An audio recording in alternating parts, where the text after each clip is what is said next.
Hello नमस्कार, आप सभी का बहुत बहुत स्वागत है आरएस उत्कर्ष यूट्यूब चैनल पर। आज का हमारा टॉपिक है नागरिक अधिकार पत्र, यानी कि जिसे सिटीजन चार्टर के नाम से जाना जाता है। और यहाँ से जो है आपकी क्वेश्चन जो है हमेशा एग्जाम में पूछा जाता है। तो चलिए आइए शुरुआत करते हैं। सबसे पहले हम बात करें सिटीजन चार्टर एक्ट की, जिसकी शुरुआत जो है, या मैं कहूँ कि सिटीजन चार्टर एक्ट का फादर जिसे कहा जाता है वो है आपके ब्रिटेन। यानी कि ब्रिटेन में अगर हम बात करें 1991 की, कब की बात है, अगर हम बात करें कि इसकी शुरुआत जो है वो कहाँ से हुई थी, तो हम कहेंगे इसकी शुरुआत जो है वो हुई थी 1991 में। और कौन सी जगह से, तो हम कह रहे हैं कि ब्रिटेन से जो है उस समय इसकी शुरुआत हुई थी।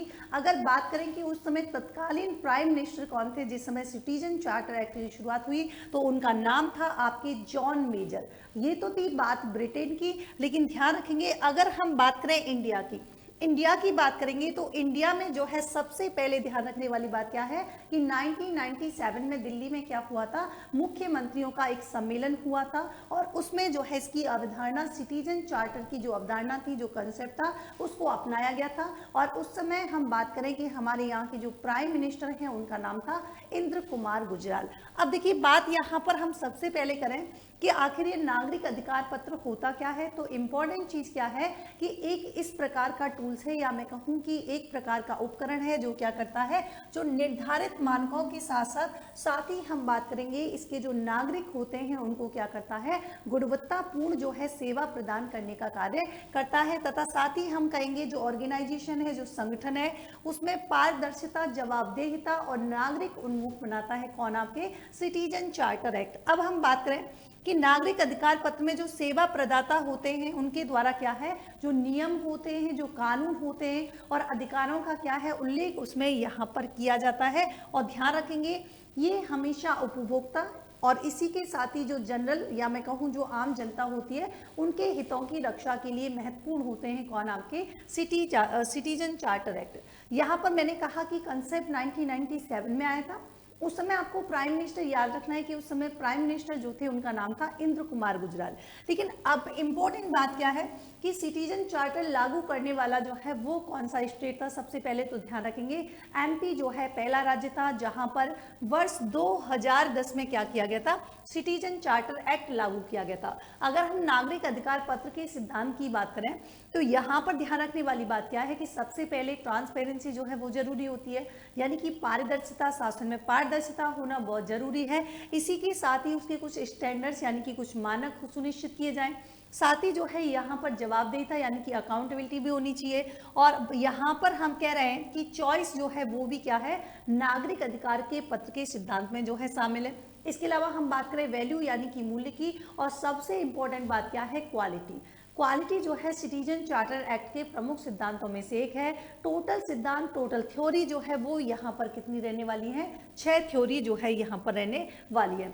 यहाँ पर बात करें कि उद्देश्य क्या है, तो उद्देश्य नाम से समझ में आ रहा है कि सिटीजन चार्टर एक्ट जो है वो क्या करता है, तो प्रशासन में यानी कि पारदर्शिता लाने के लिए, साथ ही हम कहेंगे जवाबदेहिता को बढ़ाने के लिए जो है क्या किया गया था, सिटीजन चार्टर एक्ट की शुरुआत की गई थी। दूसरा हम कह रहे हैं कि इससे क्या होती है कि प्रशासन की जो कार्यकुशलता होती है उसमें वृद्धि होती है सिटीजन चार्टर एक्ट से। साथ ही इंपॉर्टेंट क्या है कि भैया पारदर्शिता कब आएगी, जब करप्शन जो होगा, जो भ्रष्टाचार होगा, अगर भ्रष्टाचार में कमी लाएंगे तो उससे क्या होगा, शासन में पारदर्शिता बढ़ेगी। यहाँ पर हम कह रहे हैं कि नागरिक जो होते हैं, उपयोगकर्ता जो होते हैं, वो परामर्श शिकायत यहाँ पर यानी कि क्या होना चाहिए, निवारण तंत्र उपलब्ध करवाना जो है इसका क्या है, उद्देश्य होता है। साथ ही हम कहेंगे कि जो आम जनता है उसकी प्रशासन में क्या भागीदारी सुनिश्चित करना जो है सिटीजन चार्टर एक्ट का प्राथमिक उद्देश्य में शामिल है। अब देखिए यहाँ पर हम बात करें कि नागरिक अधिकार के मुख्य तत्व कौन कौन से हैं, तो आपको ध्यान रखना है सबसे पहले संगठन का उद्देश्य और मिशन स्टेटमेंट जो है इसके मुख्य तत्वों में। दूसरा इसमें आता है ग्राहकों का विवरण। साथ ही हम बात करते हैं शिकायत निवारण तंत्र का विवरण और ग्राहकों से अपेक्षाएं, और कह सकते हैं कि भैया संगठन द्वारा प्रदान की जाने वाली क्या सेवाओं का विवरण जो है वो क्या है, इसके मेन मोटिव आते हैं, या मैं कहूँ तत्व आते हैं। नागरिक अधिकार पत्र के कार्यान्वयन में चुनौतियां क्या है, तो आपको ध्यान रखने वाली है कि सिटीजन चार्टर एक्ट जो है अब देखो, जो इसकी चुनौतियां होंगी वही इसके उल्टा करके हम इसके उपाय में लिख सकते हैं। यहाँ पर पूछा गया है चुनौतियां क्या है, तो आप सभी को पता है कि जो सारे डिपार्टमेंट्स जो हैं, तो सभी डिपार्टमेंट्स के द्वारा अभी तक इसको अपनाया नहीं गया है, तो इसकी चुनौतियों में एक प्रमुख चुनौती तो ये है। दूसरी बात क्या है, जब सभी डिपार्टमेंट्स ने नहीं अपनाया है तो जो स्थानीय मुद्दे जो होते हैं, जो लोकल इश्यूज जो होते हैं, उनकी क्या की जाती है, उनको अनदेखा जो है कर दिया जाता है। दूसरी इंपॉर्टेंट चीज क्या है कि सिटीजन चार्टर एक्ट जो है उसमें महत्वपूर्ण तथ्यों का उल्लेख नहीं किया गया है, या मैं कहूं कि महत्वपूर्ण जानकारी का जो है समावेश यहाँ पर नहीं किया गया है, तो हम कह सकते हैं ये कैसी है, ये जो है अर्थपूर्ण यहाँ पर नहीं है।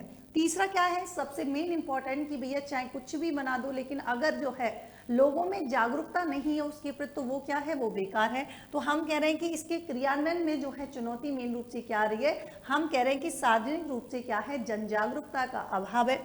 साथ ही हम ध्यान रखेंगे मेन चीज क्या होती है कि कर्मचारी जो है उनको उचित तकनीकी, या मैं कहूं कि टेक्नोलॉजी ट्रेनिंग की आवश्यकता होती है, परंतु यहाँ पर टेक्नोलॉजी ट्रेनिंग का क्या है, अभाव यहाँ पर देखने को मिलता है। इंपॉर्टेंट बात करें कि भैया शिकायत निवारण तंत्र जो है उसका क्या है, अभाव है, ये इसकी क्या है, एक प्रमुख चुनौतियों में से एक है।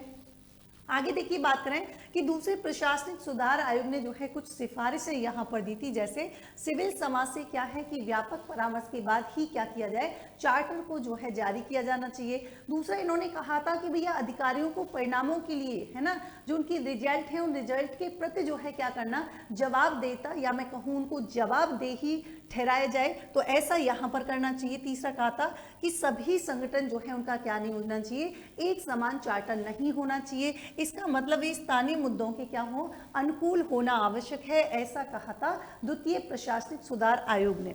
और इंपॉर्टेंट बात कही थी कि चार्टर्स में उल्लेखित मानकों को क्या है, पूरा करने में किसी भूल चूक के मामले में क्या नहीं होना चाहिए, मुआवजे का जो है उल्लेख यहाँ पर करना आवश्यक है, ऐसा इसने सिफारिशों में कहा था।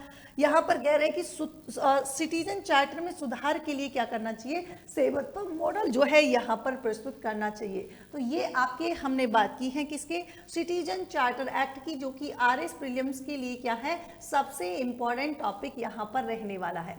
यहाँ पर देखिए आप देख पा रहे हैं कि हमारे जो है कह सकते हैं कि नंबर्स के अवसर पर जो है एक सुनहरा अवसर है आपके लिए। आरएस की जितने भी ऑनलाइन कोर्सेज हैं उस पर आपको दिया जा रहा है अप टू 90% ऑफ। और इसी के साथ ही हम बात करें कि अगर आप प्राइम बैच परचेज करते हो तो उस पर मिलने वाला है आपको 10% डिस्काउंट। यही नहीं, अगर आप एक्स्ट्रा वैलिडिटी इंक्रीज करवाते हैं तो उसमें भी आपको 10% जो है एक्स्ट्रा डिस्काउंट मिलने वाला है। इसी के साथ ही देखो नेक्स्ट हम बात करें यहाँ पर कि एग्जाम से पहले एक और ऐसी परीक्षा जो आपको सेम ऐसा अनुभव कराएगी, जैसे आप एग्जाम हॉल में बैठे हैं और उसी तरीके से मानसिक रूप से, और वहां पर जो है एग्जाम के वो करने के लिए आपको क्या करना है, अगर आप जो है फॉर्म भरना चाहते हैं तो फॉर्म भरने की अंतिम तिथि है आपकी कौन सी, 5 जनवरी 2025 रहने वाली है। और ये हमारा जो मॉक टेस्ट होगा, ध्यान रखेंगे ये मॉक टेस्ट जो होगा तो ऑफलाइन जो क्या है, ऑल राजस्थान ऑफलाइन होने वाला है, और इसकी जो डेट है वो रहने वाली है 19 जनवरी 2025, और समय रहेगा आपके 11 बजकर, यानी कि 11 बजे से जो है 2 बजे तक आपका टाइम रहने वाला है। यहाँ पर आप देख पा रहे हैं कि अगर आप जुड़ना चाहते हैं हमारे साथ, अद्भुत प्रश्नोत्तरी जो कि बहुत ही कमाल का जो है इनोवेटिव है, या मैं कहूँ एक नवाचार है उत्कर्ष का, जिसमें आप क्या करेंगे, हर सवाल के लिए जो है आपको 100 रुपए की राशि यहाँ पर मिलने वाली है। यहाँ पर आप देख पा रहे हैं, यहाँ पर सेशन देख सकते हैं, मेरा खुद का इसमें सेशन रहने वाला है, और ये रहेगा आपके 12 जनवरी 2025 को, संडे को मिलेंगे हम 7 बजे। तो आप भी हमारे क्या कर सकते हैं, आपको जो है आरएस उत्कर्ष यानी कि जो चैनल है उस पर जाना है, और वहाँ पर एक टेस्ट होगा। यहाँ पर जो भी आप डिटेल देख पा रहे हैं, जितनी भी एग्जाम की जितनी भी यहाँ पर जो है शेड्यूल है वो शेड्यूल आप देख सकते हैं, और उनके लिए आपको जो है एक टेस्ट देना पड़ेगा। जैसे अगर आप करंट अफेयर्स हो या इकोनॉमिक सर्वे का, या फिर ज्योग्राफी की बात करें, या मॉडर्न हिस्ट्री या पॉलिटी की, तो आपके लिए यहाँ पर टेस्ट डेट जो है वहाँ पर आपकी दी गई है। जैसे यहाँ पर आप क्या कर सकते हैं, 2 जनवरी तो निकल चुका है, लेकिन नेक्स्ट के लिए आप क्या कर सकते हैं, 9 जनवरी 2025 को जो है आपके एग्जाम होगा, और उसके बाद कुछ ऐसे सेलेक्टेड स्टूडेंट जिनके साथ जो है हम लोग क्या करने वाले हैं, परिचर्चा के साथ ही हम जो है करंट अफेयर्स के कुछ क्वेश्चन पूछेंगे, और हर सवाल के लिए मिलेगा आपको 100 रुपए की राशि। ऐसे ही बाकी जैसे ज्योग्राफी की बात करें तो आप जुड़ सकते हैं, 6 फरवरी 2025 को टेस्ट यहाँ पर होगा, और इसी के साथ ही 13 फरवरी को रहने वाला है मॉडर्न हिस्ट्री का, और 20 फरवरी को फिर से मैं आपके साथ मिलूंगी, किसमें, पॉलिटी सब्जेक्ट में मिलूंगी। और ये जो है आपकी रहेगी क्लास, जो है संडे को 7 बजे रहने वाली है। इसी के साथ ही देखो यहाँ पर हम बात करें, मैंने कहा कि आरएस के जितने भी सभी ऑनलाइन कोर्सेज हैं उन पे मिलने वाला है आपको अप टू 90% ऑफ। इसी के साथ ही प्राइम बैचेज पे 10% एक्स्ट्रा डिस्काउंट, और इसी के साथ एक्स्ट्रा वैलिडिटी पर 10% एक्स्ट्रा डिस्काउंट आपको मिलने वाला है। तो अगर आप उत्कर्ष के साथ जुड़ना चाहते हैं तो सब्सक्रिप्शन में लिंक भी दी हुई है।